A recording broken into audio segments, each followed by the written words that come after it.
Good morning, good afternoon, good evening. Welcome back to your mat, everybody. I just did a little query on Instagram about what are some of the things you'd like to learn from me on my weekly YouTube practice. And what came up was a couple of things.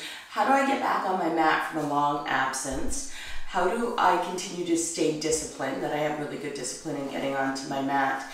And a hands-free practice. So what I thought I would do is roll that all together into a series and just do a progressive series. So we're going to start with 3 minutes, we'll go to 5 minutes, we'll go to 7 minutes, then we'll go to 9 minutes, then we'll go to 10 minutes. And I'll do all those things in a series because what I think is most helpful in getting back to your mat after a long absence is to do it in small increments. So what I think happens is, because a lot of the yoga practices or classes that you take in a studio setting are a minimum, I would say, of 45 minutes to an hour, maybe a maximum of about 90 minutes, that we think our yoga practice has to be that long, an hour or 90 minutes.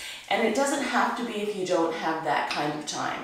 And I think time sometimes can be a privilege. We all have very busy lives. Sometimes we're working more than one job, or we have children, or we have a lot of commitments. Maybe we're looking after elderly parents, and we don't have a lot of time for ourselves. So one way that I make sure I get to my mat and I have discipline in my practice is I remember that it's my self-care, that it's 8 minutes, 5 minutes, 7 minutes to myself. So if you watch me on IGTV, I usually post my practice. And the reason that I record it and post it is because it keeps me accountable to getting on my mat. So I know that it's part of my connection to my IG account followers, and I know that people like that, so I make sure that I record it so that it keeps me accountable, it keeps me on my mat. I also, honestly, when I'm doing my home practice, usually don't practice for longer than 10 minutes because usually about at the 8-minute mark, somebody knocks at the door and needs my attention,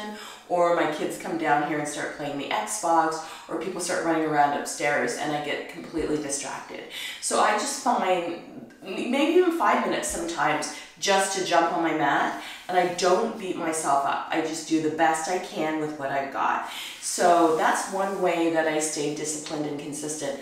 I read a quote online yesterday that said, self-care practices are important because if you're not feeling good or feeling well or taking care of your health, you can't serve other people. So the analogy it used is the healthier the tree, the better the fruit. And that made so much sense to me. That really resonated with me. So the healthier the tree, the better the fruit. So that was really something that reminded me that this is important. Another way that I keep my discipline is that I schedule this. I schedule my practice. I know that from 9 till whenever that I'm going to be taking care of myself, whether that's going for a walk, whether that's sitting outside and enjoying my, my morning tea, whether that's, if I'm fortunate enough, getting to a yoga class or going to a TRX class or working out. I make sure that's a priority because it sets me up for the rest of the day. I also do it first thing in the morning because there's something really magical about practicing or, you know, doing some kind of self-care ritual first thing in the morning. It's almost like it sets me up for the rest of my day, which is why it's really important that I do these things first thing in the morning, before my kids wake up, before my husband wakes up, before my responsibilities to my family get in the way and I'm not able to take care of myself. So I also know it's out of the way. So at the end of the night, I'm free when everything's done, everybody's sports are done, you know, dinner's done, homework's done, all that kind of stuff that I can just pack everything in and go to bed at a nice early hour, or I don't have any other obligations to anybody at that time. So I really do use my calendar, set a block of time, make sure that this is a priority. And again, I just do what I can, knowing that my practice and any kind of joyful movement that I do is cumulative. So a little bit goes a long way. So the next series of classes that I'm going to do, starting with a 3-minute class at the end of this video, you can do in progression. You can pick and choose when you have time. I'll do a 3-minute practice here at the end of this video, and then I'll do another standalone 3-minute practice so that you don't have to like skip to the end of the video to find the practice if you just need a quick 3 minutes. So what I'm going to use is my Alexa timer, which I really, really love because she keeps me on my game, because I honestly don't know what 3 minutes is, I don't know what 5 minutes is, I don't know what 7 minutes is, and I actually don't want to look at my watch. So I just set a timer with Alexa. So I'm going to call this the Alexa self-care practice. I'll have her set a timer, and then I just move joyfully on my mat. So let's start with the 3-minute practice, starting now. So I like to have my props. I always go ahead and do 2 blocks, a strap. I have a bolster. My bolster I use instead of a blanket, because you usually can sit up on a blanket or use a blanket to pad your knees. I like to use a bolster. It's a little bit more luxurious. And I will link down below in the description box where you can get access to this bolster with a discount and other things that I really love. So my favorite things I'll link below in the description box, where you can get a discount on some of my favorite clothing brands and some of the things that I use just for self-care and to stay consistent in my practice. Okay, so let's start by sitting in a comfortable seat. I'm sitting up on my bolster, making sure we have blocks and making sure we're ready. So grab your water, grab whatever you need to make your practice feel good in your body, and I'm going to ask Alexa to assist us. Alexa, can you set a timer for 3 minutes? 3 minutes, starting now. So let's start by placing our hands just on our knees, drawing the head of our arm bones back, rooting down through my sit bones, lengthening out of the crown of the head, and just coming to the breath. Inhaling deeply, exhaling completely. And your natural normal breath is fine, just as long as it's mindful. Now taking a nice deep breath, reach your right arm up and over your head, stretch up and over. Inhale, come out, place your right hand on the floor, stretch your left arm up and over. Good, and release. Inhale, let's reach both arms up to the sky, bring the palms together at the top, and bring your arms down through center. Now we're going to add on.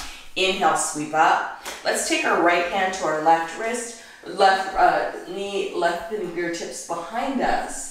Inhale, left arm up and over, place it onto the right knee, and then tuck the chin to the chest, roll the upper back.